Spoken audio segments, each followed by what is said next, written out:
morning. Welcome to Undisputed. Happy Thursday, Friday Eve. I'm Jenny Taft, Skip Bayless, and Shannon Sharp. How you guys doing? I'm doing good, my baby.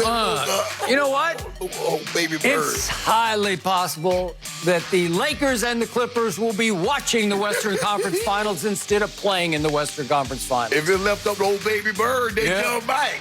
Baby bird. Baby bird. Wait, he sat in the nest for half the game. I don't know what he was doing. He already done his damage. He already done his damage. I'm about to do some right now. Okay, we're going to get to the Clippers' loss last night. But first, I want to talk about LeBron, who we will see back in action today. Of course, Blazers, Lakers, Game 2 tips off tonight. Chris Haynes was able to sit down with LeBron and follow up on the Kings' earlier comments about things going on behind the scenes that he didn't want to talk about. LeBron said it wasn't for lack of team chemistry, but said, quote, "It is a little bit more intricate than that. I might tell you when the cameras ain't on." Shannon, what do you make of this quote? I'm not even sure what he means by that quote, Skip, but no one wants to hear it because every person in the bubble is under a unique circumstance. Everybody that's in the bubble is not accustomed in a professional career of playing without fans.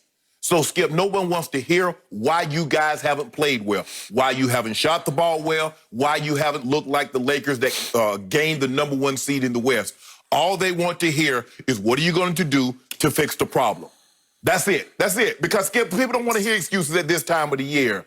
I mean, because if you're going to say there's something intricate going on, you're going to have to expand on that. You're going to have to expound on that and let the people know what exactly is going on. Because it doesn't affect the team, right, but it's still operating behind the scenes. Exactly. So people are like, man, what's going on? That's why the Lakers, nah. Skip, you know what? I used to be in the excuse business, but I opened up me a new shop, Club Shay Shay. Yeah, that what used to be excuses. Really?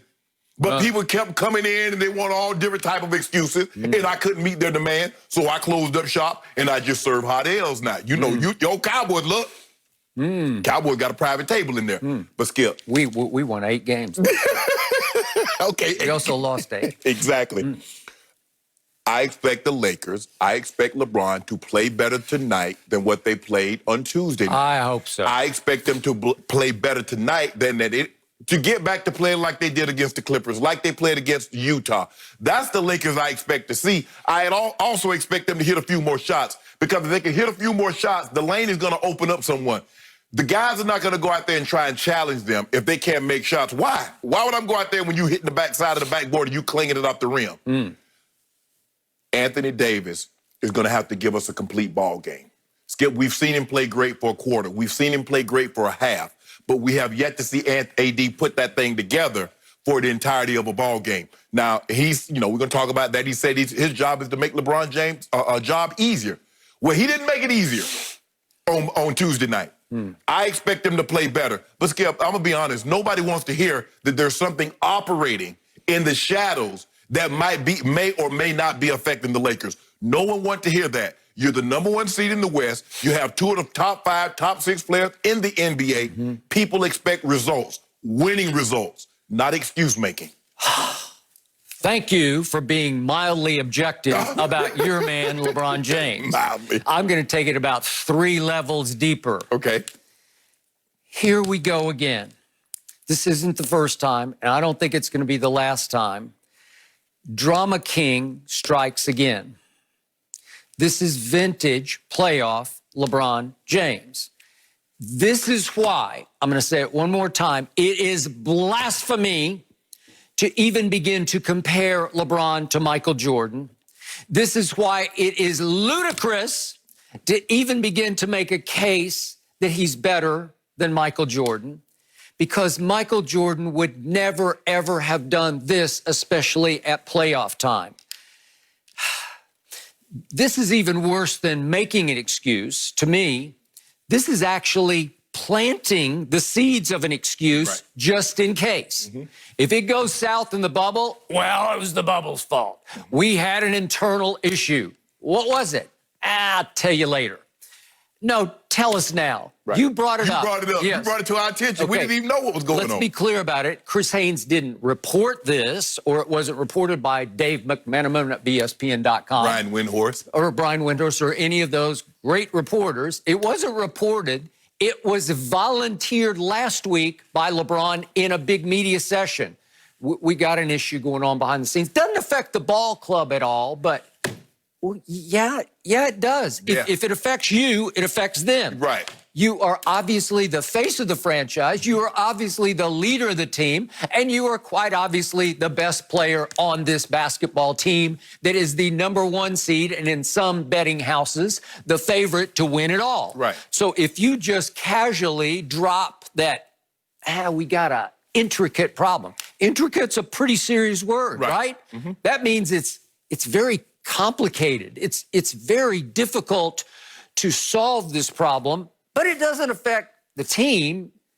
Okay, what is it, LeBron? Why would you even bring it up? Right. I ask you, Shannon Sharp, what earthly good at this point in the season, with you favored to win a championship, what earthly good does it do to even raise this issue at this point, unless you just want to plant the seed, a big old seed, like a Johnny Appleseed seed of an excuse, a Jack and the Beanstalk excuse that could sprout and grow into this giant beanstalk just in case it goes south and your billions of blind witnesses out there will say, well, he told us so. He warned us it was coming. So obviously whatever was going on behind the scenes affected what was going on in front of the camera. Skip, I honestly believe that this time there will be no excuses made.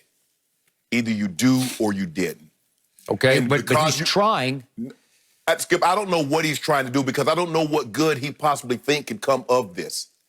Because when you broach a subject, if you're not willing to expand on the subject, people are just looking at you like, huh? Why would you even bring that if you're not going to explain it? Okay, so I drive home the point once again. It's the same point I've made for, let's see, he's played 17 years. 17. I probably made this the last 12 years on national TV. He is definitely the GOAT of blame deflection, of excuse planting, because it's always something going on where just in case it goes wrong, he can say, well, I have an out. Shannon Sharp says you're the GOAT. Shannon Sharp says you're the best player on the planet. You don't need blame deflection. Just take it, own it, and beat it. Just do it. That's all I care about. I don't need to hear this going in. And here's the problem. When you're the leader and the tone setter for this franchise, what have the Lakers, that they haven't led the league in any other category but except one, bubble complaints. This team leads the league in bubble complaints. Every time I open up my computer, they're complaining about something else inside the bubble. Right. What did LeBron say just the other day? This is going to be my toughest road to the finals. It's because of the bubble. It's because we're away from our family. Well, obviously, the Lakers aren't the only team playing in the bubble. They're all playing in the bubble. 22 started in the bubble. And here we go. And so you're all up against it. There's some good things about the bubble: camaraderie, unity, togetherness, AAU feel, college feel. That's all good. But the rest of it, yeah, you got to make some sacrifices to go win a championship. But it'll be over before you know it. And you actually have the greatest break of your career, I keep saying, because you did get a break, 5 months off at age 35, end of year 17, having played the third most minutes in the history of this league. You got a big break because your body should be fresh to make this sprint to the finish here at the end of this punctuated regular season.